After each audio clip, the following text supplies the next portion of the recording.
warahmatullahi wabarakatuh. Waalaikumsalam warahmatullahi wabarakatuh. Bismillah walhamdulillah. Wassalatu wassalamu ala khairi khalqillah Sayyidina Muhammad ibn Abdillah wa ala alihi wa ashabihi wa man tabi'ahum bi ihsanin ila yaumiddin. Subhanaka la ilma lana illa ma 'allamtana innaka antal alimul hakim. Rabbi shrah li sadri wa yassir li amri wahlul 'uqdatam min lisani yafqahu qawli wasaddid lisani wahdi qalbi bihaqqil qur'anil azim wa rasulil karim sayyidina Muhammadin wa ala alihi wa sahbihi ajma'in, amma ba'd. Alhamdulillah, kita bersyukur atas nikmat sehat wal afiyah, nikmat umur panjang fi taatillah wa rasulih, nikmat taufik dan hidayah, sehingga malam hari ini kita masih bisa berkumpul bersama untuk menunaikan satu kewajiban kita sebagai umat Islam, yaitu menuntut ilmu agama. Satu amalan yang apabila kita kerjakan maka akan membuat amalan yang lain menjadi benar dan sah, dan insya Allah akan mendapatkan pahala. Akan tetapi menuntut ilmu ini apabila tidak dilakukan, maka amalan yang lain pun seperti ibadah-ibadah yang diwajibkan kepada kita, maka tentunya akan dikerjakan tidak sesuai dengan syariat, yang akhirnya amal itu akan ditolak atau tertolak, tidak akan diterima oleh Allah Subhanahu wa taala. Na'udzubillahi min dzalik. Mudah-mudahan Allah senantiasa karuniakan kepada kita istiqamah sampai akhir hayat kita. Amin ya rabbal alamin. Sebagaimana kemarin disampaikan bahwa orang itu akan selalu disebut orang alim ketika dia terus menuntut ilmu. Tapi ketika dia memproklamirkan diri bahwa saya telah alim, bahwa saya sudah belajar, bahwa saya sudah menuntut ilmu, maka mulai saat itu tampak kebodohannya. Maka itu hadirin yang dimuliakan Allah, menuntut ilmu itu minal mahdi ilal lahdi, dari ayunan, dari buayan saat buayan di ibu kita sampai liang lahat, tidak pernah habis di dalam menuntut ilmu agama. Berapapun umurnya, apapun statusnya, ya, apabila itu berkaitan dengan ilmu agama, maka wajib bagi kita untuk mencarinya. Berapa banyak dari saudara kita yang meremehkan perkara ini, padahal ini sesuatu yang penting. Ada sebagian yang mengatakan, wah, dalam Islam itu yang penting sholat. Betul, sholat itu penting, ya, tapi sebelum sholat kita harus tahu ilmunya sholat. Betul, puasa Ramadan itu penting, tapi kalau puasa Ramadan nggak ngerti ilmunya, maka yang terjadi bukan ibadah yang dilakukan, tapi justru main-main di dalam ibadah. Na'udzubillahi min dzalik. Mudah-mudahan sekali lagi Allah karuniakan kita istiqomah sampai akhir hayat kita. Amin ya rabbal. Kemarin hadirin kita telah membahas tentang amar ma'ruf nahi mungkar. Babun fil amri bil ma'ruf wa nahyi 'anil mungkar. Bab tentang memerintahkan kebaikan dan juga mencegah kemungkaran. Ayat-ayat Al-Qur'annya sudah jelas, sudah disampaikan kemarin. Ada beberapa ayat, mungkin sekitar 5 atau 10 ayat, ya, ada 5 atau 10 ayat sudah kita bacakan. Di antaranya kemarin ada kisah dari umatnya Nabi Dawud alaihi salam, ya, yang mana mereka dirubah oleh Allah menjadi apa? Menjadi kera. Kenapa dirubah menjadi kera? Karena mereka menentang, berani mengingkari syariat yang telah ditetapkan oleh Allah melalui lisan Nabi Daud. Akhirnya Nabi Daud pun berdoa melaknat mereka. Jadilah mereka menjadi apa? Kera. Ya. Apa yang mereka lakukan? Sebagian dari mereka ya melakukan atau apa istilahnya? Perintah itu diingkari secara langsung. Golongan yang kedua yang sama-sama dibinasakan, dirubah oleh Allah menjadi kera, mereka nggak melakukan, tapi mereka duduk bersama dengan mereka tanpa ada pengingkaran, duduk tertawa bareng, ya, mungkin nggak makan hasil tangkapannya, tapi tetap golongan yang kedua ini ikut dibinasakan oleh Allah Subhanahu Wa Taala. Ya, yang ketiga yang selamat, mereka yang tidak mau ikut di dalam perbuatan mereka, yang akhirnya mereka menjauh karena takutlah laknat. Ya. Makanya hadirin yang dirahmati Allah, kalau ada orang berbuat maksiat, ada orang berbuat sesuatu yang melanggar syariat agama, jangan didekati kecuali panjenengan mau ngasih nasihat. Jangan ikut di dalamnya. Kenapa? Yang dikhawatirkan barangkali ketika mereka bermaksiat Allah langsung turunkan azab.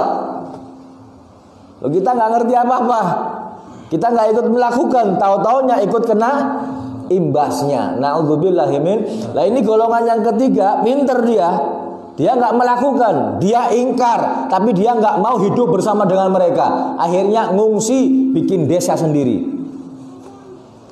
Ketika Allah Subhanahu Wa Taala mengutuk mereka, melaknat mereka, ini golongan yang menghindar selamat, tidak ikut dikutuk menjadi kera. Pas dibuka perbatasan desanya, lihat ternyata kampung tempat tinggalnya sudah menjadi kera. 3 hari kemudian mereka mati. Na'udzubillahimin dzalik. Artinya apa hadirin yang dirahmati Allah? Amar ma'ruf, memerintahkan kebaikan, dan nahi mungkar, ya, mencegah kemungkaran, ini sesuatu yang harus dilakukan.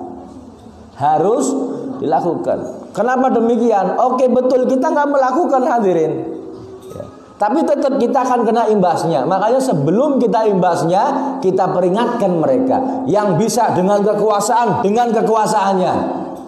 Sebab amar ma'ruf nahi mungkar ini paling tepat, paling pas dilakukan oleh penguasa. Paling bisa hadirin. Cuman modal pulpen. Modal apa? Ballpoint. Ini orang duit tak main habibmu. Modal ballpoint, kasih surat penutupan, lokalisasi, tanda tangan, tang, bubar sudah. Cuman butuh apa? Ballpoint nggak butuh datang ke tempatnya, nggak butuh bawa pentungan kemudian rusak tempatnya, cukup pakai apa? Ballpoint. Ini makanya ulama ada yang menafsirkan bahwa amar ma'ruf atau nahi mungkar dengan tangan itu biliat itu maksudnya dengan yang punya kekuasaan. Ya, pemerintah, penguasa, pejabat negara yang berwenang ini memberikan kekuasaannya untuk menutup, untuk menghancurkan, untuk memporak-porandakan yang namanya tempat maksiat. Ya. Kita ingat betul, ya, dulu di sebelah kota kita ada bupati namanya Ki Entus. Ya. Ada namanya apa? Ki Entus. Bupati sekaligus dalang. Ya. Kita kenal sisi baiknya dengan kekuasaannya hadirin. Singarane tempat di mana Pak Marno?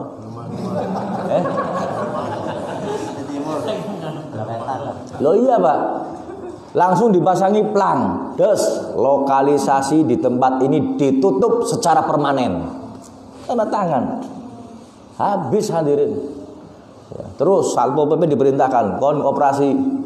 Setiap malam operasi. Selesai hadirin. Selesai. Jadi nggak perlu ada orang rombongan bawa pentungan dan sebagainya. Cukup dengan apa? Ballpoint. Nah, makanya Hadirin yang dirahmati Allah, kalau mau bicara tanggung jawab yang paling besar adalah pejabat-pejabat negara.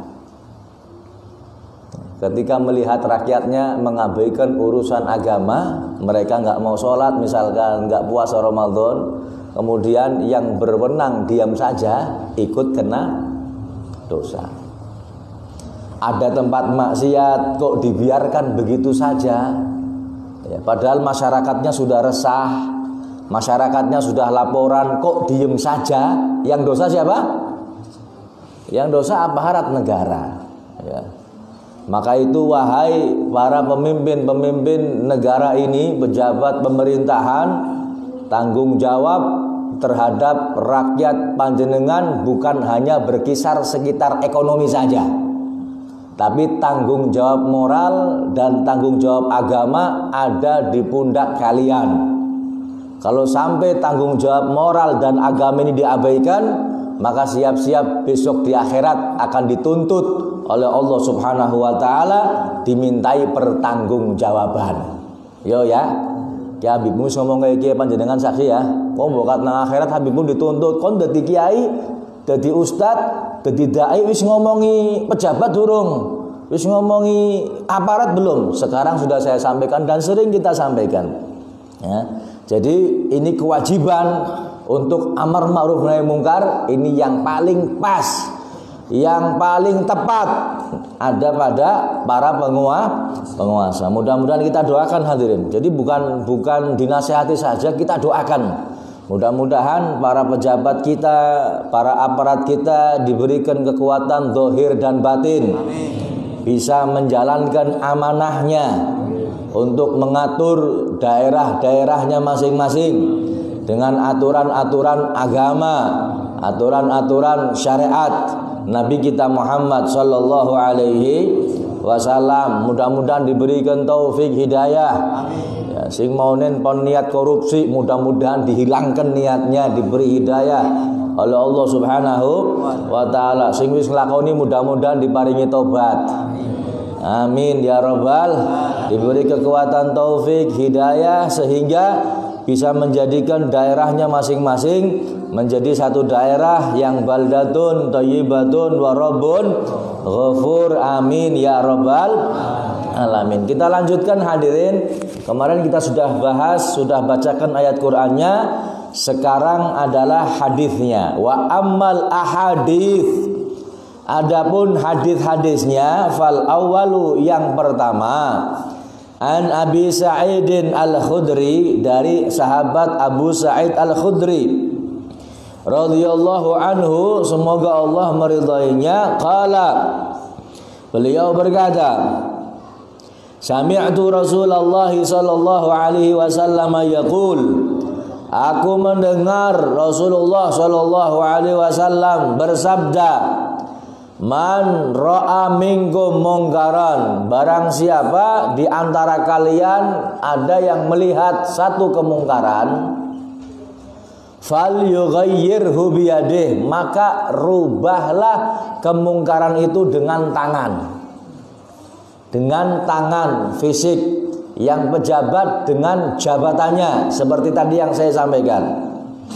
Fa in lam yastati', sebenarnya kita mampu dengan tangan, ya. Tapi ternyata hadirin ada sesuatu yang apabila kita melakukan nahi mungkar dengan tangan, maka akan timbul kekacauan yang besar.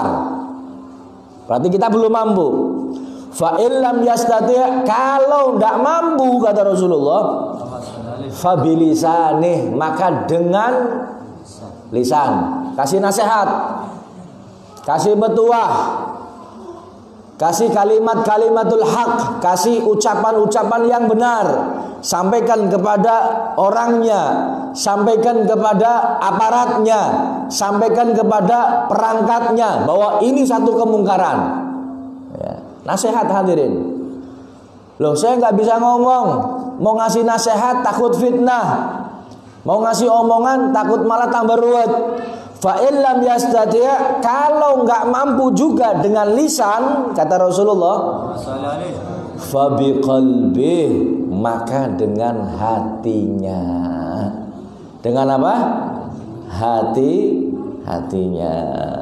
Wadzalika ad'aful iman, dan nahi mungkar atau fal yughayyirhu, ya, mengubah kemungkaran ini dengan hati, ketahuilah itu selemah-lemahnya iman. Selemah-lemahnya iman. Kita pernah lihat maksiat enggak? Pernah lihat kemungkaran enggak? Langsung merusak boleh? Wani boleh? Orang wani? Kasih nasihat? Kasih nasihat mana? Mampir nang Mang Wetan jagung kabeh. Wong wadon-wadon. Wedya sira maring Gusti Allah. Pernah gitu? Pernah gitu enggak? Takoni enggak? Pernah seperti itu enggak? Langsung dengan tangan enggak? Dengan lisan enggak? Maka minimal dengan, kalau dengan hati ditinggalkan, hati-hati, berarti panjenengan bisa-bisa enggak punya iman. Na'udzubillahi min. Lo disampaikan sama Nabi Muhammad, dengan hati ini ada aful iman, yang paling lemah daripada keimanan, paling lemah hadirin. Lo dengan hati bagaimana, Bib? Wajib ingkar terhadap kemungkaran. Kalaupun secara dohir masyarakat menganggap itu biasa-biasa saja, panjenengan wajib dalam hati panjenengan mengingkari kemungkaran itu. Kalau nggak diingkari, maka berarti panjenengan bisa-bisa nggak punya iman. Na'udzubillahi min. Bagaimana dengan hati Habib setelah mengingkari? Doakan hadirin, berdoa, ya Allah, mudah-mudahan tempat maksiat ini orang-orang yang maksiat dikasih hidayah ya Allah. Ini orang dimen hidayah, mudah-mudahan binasa ya Allah. Ya, kalau nggak dapat hidayah dapat apa? Binasa, supaya mereka ingat, supaya mereka kembali taubat kepada Allah Subhanahu wa ta'ala. Ada kalanya hadirin, orang ini diingatkan dengan baik, dengan halus, nggak mau dengar. Apalagi diingatkan dengan kasar, nggak mau dengar. Diiming-imingi duit, nggak mau berhenti. Kayak kontak main duit, yang penting kamu berhenti dari maksiat itu. Duitnya dia dicekal, disakta disak, tapi tetap melakoni maksiat. Maka ada kalanya hadirin untuk mengingatkan orang yang semacam ini. Di main ujian, dikasih cobaan, dikasih musibah, baru kemutan tembe eling. Yo ya, gini mboten? Panjenengan sehat terus, ya. Badannya sehat, bisnis nggak berhenti, kerja nggak selesai. Cuman barang meriang nang rumah sakit. Ya Allah, nyebut Gusti Allah ping pirang-pirang. Waktu sehat lupa. Mulane sing pada waras kayak gitu terus orang pada mengat ngaji, orang ibadah atau orang meriang sampean. Tembeke mutan maring Gusti Allah. Loh ya diingatkan, diajak ngaji, diajak ibadah, meneng betambah aduh, kudune meriang, kok tembeke elingan Gusti Allah. Ya. Mudah-mudahan Allah berikan kita sehat afiat. Amin. Pan ngok meriang kaya ora kaulu lenane. Tapi ingat hadirin, dengan hati ini wadzalika ad'aful iman, yang paling artinya apa? Jangan ditinggalkan. Ingkar dalam hati. Saya ingkar, cuman saya mau bertindak nggak punya kekuatan. Mau nasihati takut tambah fitnah. Hati kita ingkar. Ats-tsani, hadis yang kedua, an Ibnu Mas'udin radhiyallahu anhu, dari sahabat Ibnu Mas'ud, semoga Allah meridhoinya, anna Rasulullah sallallahu alaihi wasallam qaal, sesungguhnya Rasulullah sallallahu alaihi wasallam bersabda, ma min nabiyyin ba'athahu Allah taala fi ummatin qabli, tidaklah dari para nabi, tidaklah dari nabi diangkat atau diutus oleh Allah Subhanahu wa taala, ya, di dalam umatnya, untuk umatnya ini, qabli, sebelum saya, illa kana lahu min ummatihi hawariyun wa ashabun, Kata Rasulullah, tidaklah satu nabi diutus sebelum saya, melainkan nabi itu pasti punya hawariyun, punya para pembela. Wa ashabun, dan punya sahabat. Tidaklah nabi diutus ya, untuk umat ini pasti punya pembela dan punya apa? Sahabat ya. Nabi Isa demikian, punya hawariyun. Nabi-nabi sebelumnya punya hawariyun, para pembela. Begitu pula Nabi kita Muhammad sallallahu alaihi wasallam. Mereka ini juga Nabi Muhammad ini juga apa? Punya sahabat dan juga punya para pembela. Ya'khuduna bi sunnatihi, yang mana mereka para pembela dan sahabat itu memegang teguh ajaran-ajarannya. Wa yaqtaduna bi amrih, dan mengikuti perintahnya. Mengikuti apa? Perintahnya. Summa innaha takhlufu min ba'dihim khulufun yaquluna ma la yaf'alun. Setelah itu hadirin, setelah nabinya wafat, setelah nabinya tiada ya, maka ada satu kaum mereka nggak beramal, nggak melakukan ibadah, tapi kur ngomong tok. Yaqulun, mereka berkata ya, mala yaf'alun, tapi mereka nggak berbuat. Ngomong tok, cara bahasa Tegale umbrus, ngomong tok. Wa yaf'aluna ma la yu'marun, dan mereka berbuat, melakukan, tapi nggak diperintahkan. Ada orang yang hanya berkata saja, nggak melakukan. Ada lagi yang dia melakukan tapi nggak diperintahkan. Kan aneh ya.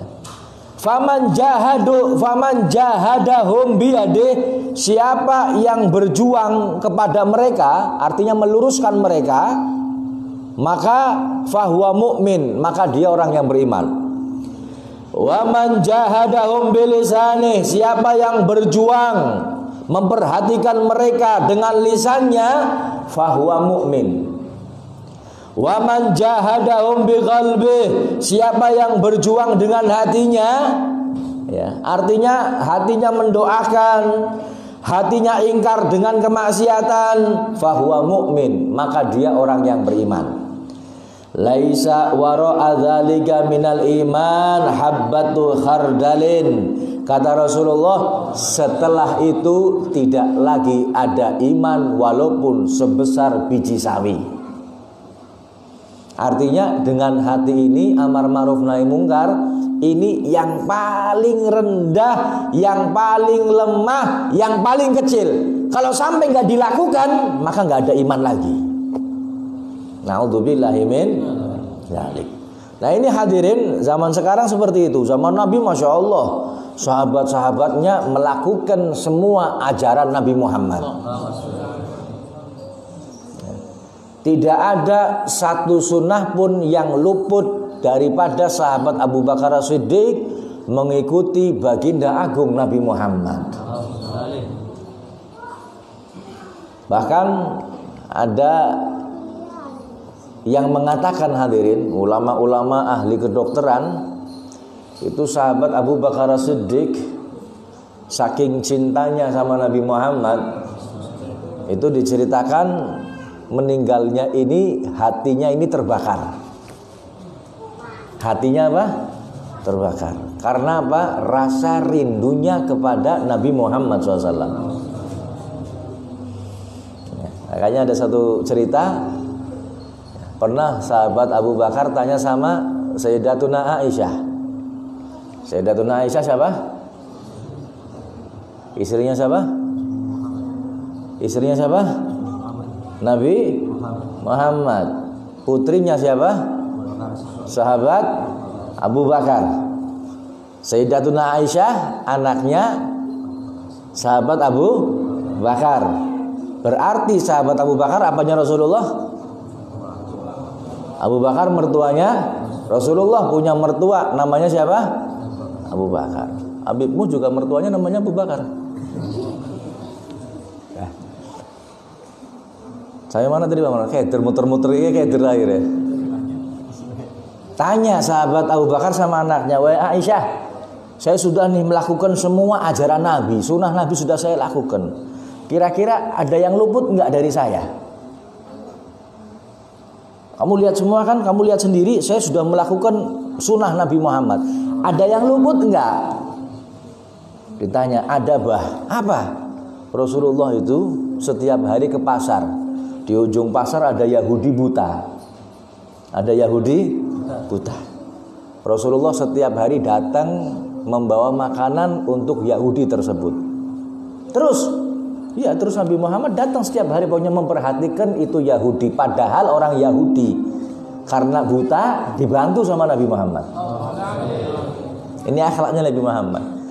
Oh, kalau begitu besok saya akan mulai memperhatikan Yahudi tersebut. Ngikuti caranya siapa? Nabi Muhammad. Datang bawa makanan, bawa roti. Ini Rasulullah baru meninggal nih. Berikan. "Kamu siapa?" "Saya yang biasa tiap hari datang ngasih kamu." "Oh, nggak mungkin." Kata orang butanya, "Oh, nggak mungkin. Ini bukan yang biasa datang." "Si kenapa?" "Yang biasa datang ke saya ini ngasih rotinya dengan lemah lembut." Dengan apa? Lemah lembut. "Enggak, saya yang biasa." "Enggak mungkin. Bohong ente." Jadi Yahudi. Ulangi. Orang ngajar ki Yahudi dimain nganyang gitu. Ngasih, ini dikasih dengan lemah lembut. Ini ketara sudah, kamu bukan yang biasa ngasih, kata Yahudinya. "Kok kamu tahu dari mana?" "Dari sikap kamu, dari cara ngasih kamu itu saya tahu." "Lah yang biasanya seperti apa?" "Yang biasa datang ke saya, kemudian saya disuapi." Allahumma sholli ala Muhammad. Tuh bayangkan. Dia apa? Disuapi. Sahabat Abu Bakar juga rotinya suapi. Jel ngono. Ki kasar men enggak, bukan Nabi Muhammad nih. Ketara dudu sudah. Terus gimana caranya? "Saya kan ente ngerti dheweknya wong tua, untuk tinggal pirang iji." Terus itu biasanya yang kesini ngasih saya itu sebelum saya disuapin dihaluskan dulu rotinya. Nah ini gawe nyong sing kaya gue kon nyingkrak nemen tak tonyo lagi. Dimain gak nganyang. Itu biasanya seperti itu. Ya Allah, sampai grentos. Subhanallah, Kanjeng Nabi yang seperti ini diladeni hadirin. Dihaluskan dulu rotinya, kemudian baru disuap. Oke, lagi nyuapi, karo ngomong. Oke, rongokna ya kontak eling namaning. Endak kon aja kelalen jere Yahudine. Kon aja dolan karo Muhammad. Muhammad ki bajingan. Muhammad ini. Muhammad itu orang buruk. Dia itu ngaku-ngaku nabi. Kamu jangan deket-deket. Kata sahabat Abu Bakar, subhanallah luar biasa. Jadi Kanjeng Nabi dulu waktu masih hidup, beliau nyuapi ini Yahudi. Si Yahudi ini ngeromete kiye supaya jelek-jelekan Nabi Muhammad. Gak tahu yang nyuapin Nabi Oro jengkel lo, asem kiye wong didulangi ngecek Kanjeng Nabi. Dibiarkan. Ontak eling lagi. Aja sekali-kali kon perkara Muhammad. Saya pun kalau temu Nabi Muhammad mentak gebuki sudah. Ini sudah ngomong yang jelek tentang Nabi Muhammad. Sahabat Abu Bakar sabar, ya Allah. Ini Nabi Muhammad setiap hari mendulangi orang buta yang Yahudi ini, orang yang didulangi ini ngecek yang lagi dulang. Oh bayangkan. Akhirnya sudah nggak kuat sahabat Abu Bakar. Yahudi, kau ngerti beleh? Siapa saya? Enggak, saya nggak tahu. Saya ini Abu Bakar, sahabatnya Nabi Muhammad. Kamu tahu sebelum saya yang ngasih kamu, yang dulangi kamu, yang perhatian sama kamu, itu yang halusnya luar biasa, yang kamu hina, yang kamu caci maki ketika orang itu sedang ngeladeni kamu, itu adalah Muhammad, Nabi Muhammad SAW. Kaget, ya Allah, Nabi Muhammad, Nabi Muhammad. Langsung mengucapkan asyhadu an la ilaha illallah wa asyhadu anna Muhammadan Rasulullah, kaget gak lama meninggal dunia. Allahumma sholli ala Muhammad. Nah, jadi hadirin yang dirahmati Allah, para sahabat Nabi Muhammad itu luar biasa di dalam mengikuti ajaran Nabi. Bukan hanya mengikuti saja, mereka memperjuangkan ajaran Nabi supaya diikuti oleh umat manusia. Diperjuangkan sama mereka. Nggak taunya datang satu kaum setelah mereka, ya. Ini bukan prediksi ya, omongannya Nabi Muhammad, kabar dari Nabi Muhammad, dan pasti benar. Pasti benar, nggak mungkin ramalan, nggak mungkin salah, pasti benar. Ternyata datang setelah mereka, ya, ada orang cuman hanya ngomong tok umbrus tapi nggak melakukan. Oh, ini adalah wajib, ini sunnah, ini harus dilakukan, ini tanpa mereka melakukan. Begitu pula ada orang yang melakukan tapi tidak diperintahkan, hadirin. Ada orang yang melakukan tapi enggak diperintahkan. Intinya apa? Berarti mereka ada yang hanya berkata-kata saja tapi tidak melakukan. Ada juga yang melakukan tapi tidak diperintahkan. Ya. Ada ulama yang pernah ditanya,